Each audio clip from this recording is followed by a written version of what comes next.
Hey, welcome to this week's episode of Content Creation Made Easy. I'm your host, Jen Liddy. Today I want to talk about how to think like a content creator. It's not as hard as we make it out to be, but a lot of people believe that they aren't content creators, that they can't be content creators. And I just want to unravel that belief by diving into some things that I learned when I was teaching college. And maybe this little story I'm about to tell you can help you start to think like a content creator. So I'm taking you back to 2017. I was teaching college at a local community college. The class I was teaching was called The Foundations of Success. And it was really a mindset class. It taught students how to be personally responsible, how to manage their emotions, how to be self-aware. It was the most amazing class. I would still be teaching it if I wanted to drive 50 minutes each day to go to this school. But toward the end of the semester, invariably, the students would be really overwhelmed, really stressed. You probably remember that at the end of school when you're just like, there's so much to do and there's so many finals and I have so many papers.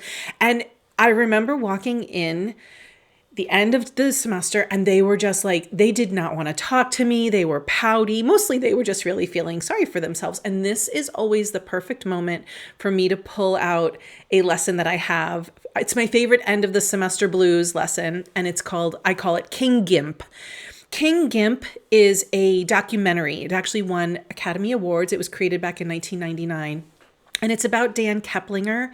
They followed him from ages 12 to 23. Dan was born with severe cerebral palsy, and he lives independently, wound up graduating college, is an independent, successful artist living in New York City.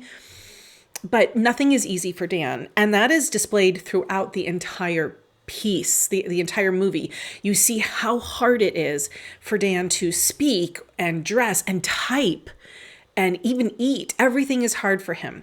Now, every year when I show this video, the students always get hooked on Dan's story because he never feels sorry for himself and they can see how hard his life is. In fact, his life is so much harder than their lives that they just get completely consumed with it.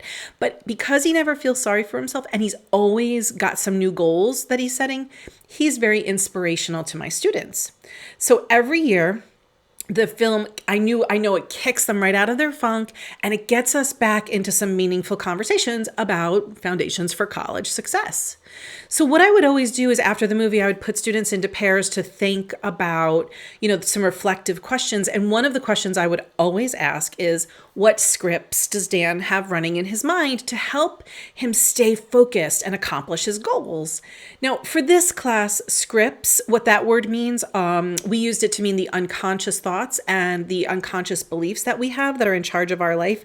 We don't even know that we're thinking them half the time, and they can propel us forward or they can hold us back. It really depends on the script. And so I was asking the students, tell me what you think is going on in Dan's mind. What's his script that he must be practicing in order to propel him forward so intensely and so consistently? And the students would always come up with amazing scripts. I can do anything. Anything is possible. I will not let my limitations define me. I am an artist. They just would, I would wind up with a room full of wonderful, positive scripts that they believe Dan must be thinking. But one year, I had a student who very quietly raised his hand. Now, the student was often disengaged in class and usually didn't partake in the discussion, but he raised his hand and he said something that stopped us all in our tracks. He said, I think he's got to be thinking, I'm a nuisance. Now, months before, this student had confided in me privately that he himself struggled with cystic fibrosis, and that causes him many, many daily difficulties. But in this moment, we're in front of the class, and now I cannot assume as the teacher, nor ask directly in front of everyone if he is putting his own script into Dan's situation. So we did this script assessment model that I had been teaching all semester. And I wanted the student to be able to analyze it for himself. So I basically took him through the assessment and I was like, what's Dan thinking? I'm a nuisance. Okay, if he's thinking that, then how might he feel? What must he be feeling if he believes he's a nuisance? And the kid said, ashamed.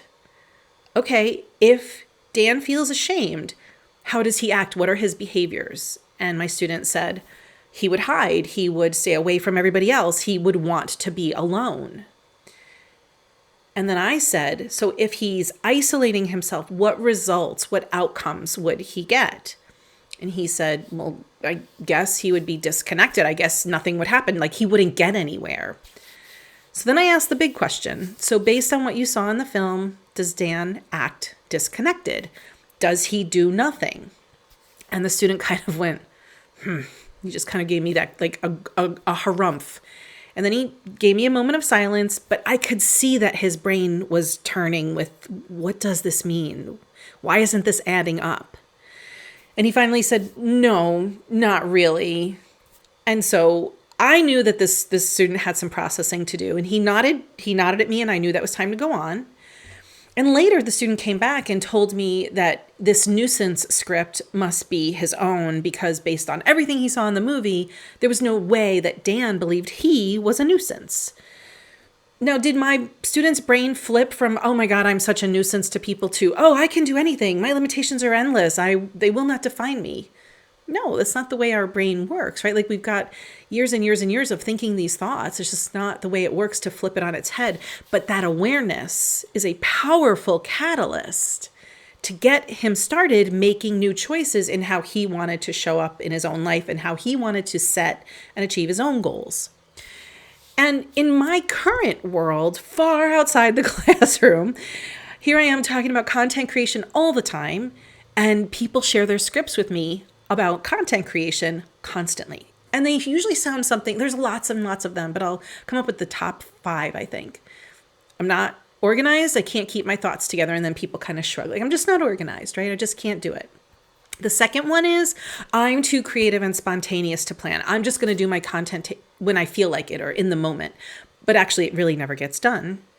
The third script I hear is really one of those harsh self-judgment scripts of not a good writer.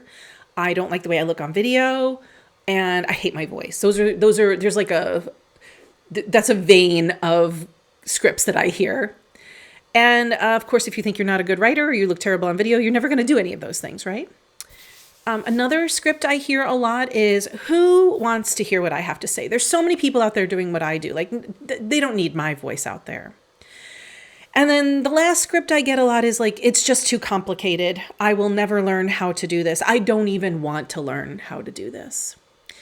And so unwinding all of these scripts is really what my job comes down to as a content creation specialist. With, I use frameworks and I help people find the ease in it. I, give them ways to make it their own. But ultimately, if you want content creation to be easier, it has to start with the belief that it's possible, that it can be easier. Content creation, I could tell you all of the hows, which I pretty much do inside my membership. I share a lot on this podcast. A lot of my free content is a lot of like, here's some things you need to do. But unless you believe that it's possible for it to be easier and for it to work for you, you're going to be stuck and it's going to feel like a nuisance to you. And I want to remind you, you already are a creator because you're an expert. You have insights, you have a point of view, you have something to say. Maybe it's just all living in your head and you haven't gotten it out yet. Maybe it doesn't feel easy or intuitive yet, and that's why you tell yourself, I'm not a creator. And all of those thoughts are very normal. So we start to address them. And that's what today's podcast is about. I would love for you to start thinking about, how can you squash some of the scripts that are holding you back from just being a content creator? Because I'm going to tell you, I could give you everything, every framework, every piece of information, and until you believe that it's possible for you, it won't even matter. So where are you kind of bumping up against your own beliefs, your own thoughts? Where are you bumping up against yourself? Now, coming in October, I'm going to share with you a free training called Step Off the Content Treadmill. This will address some of these scripts, and I will help you kind of walk away with 4 to 6 weeks of content planned out. But until then, what are you doing in terms of thinking like a creator?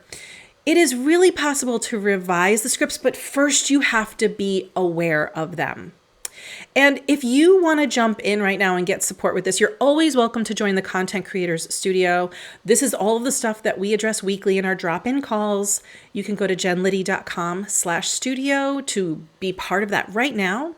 And one of my members, Shanice, I think she said it the best. She said, the studio is not like, here are our methods and we just follow. Jen helps me think like a content creator, so I'm able to see my stories in the world, watch my thought processes, catch my content, and write it down. I love it. And that's from Shanice Jones. She's a relationship coach and guide. And that is what you can do. You can start thinking of yourself as a creator, thinking that it is possible that content can be uncomplicated, thinking that it's possible that you can get the ROI for the time and the energy that you're putting forth in your content. We can all do content better, myself included. I am not above the fray in this, but the difference between me and somebody who's not putting content out there is that I believe that I can do this. I believe it can be fun. I believe I can do it my way, that I don't have to buy into the marketing BS and marketing bullshit that's out there, and that I believe I can just always get better and better. Ultimately, I think the thing that really keeps me going is I believe my audience needs to hear what I have to say. And maybe that sounds arrogant to you, but I want you to think about your audience. What are they struggling with that they need to hear from you? It's not arrogant. It's helpful. It's service. Your marketing is service. It's in service to your audience. And so if you, like my student, think you're being a nuisance or content is a nuisance, I want you to remind yourself that that's a belief and that is keeping you stuck in a content hell that you don't need to be in. So be on the lookout for me to share the links for the free workshop that's coming up in October. It'll be the first week in October. I'll share it as soon as it's ready.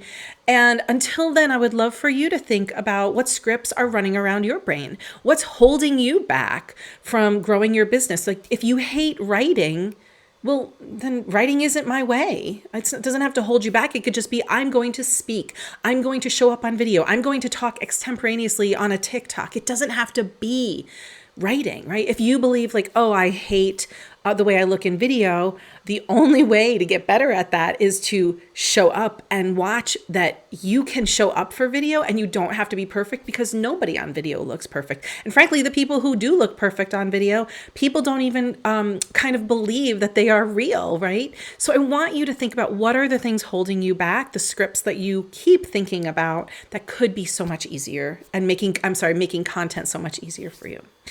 If this sounds like something you need support with, go over to jenliddy.com/studio and just get in the studio. We have weekly drop-in calls. We can help you with exactly all this stuff. We plan your content with you and we answer all of your questions transparently. But until then, I would love for you to just leave a message on this podcast and let me know how you feel about it. If you can leave a review and rate us, that would help more people find us, but it would also let me know, is this the kind of content that's helpful for you? I would love to see you back next week. I really appreciate you being here. I know there's a lot of podcasts out there, and let me know your thoughts about this idea of scripts. We'll talk to you next week. Bye.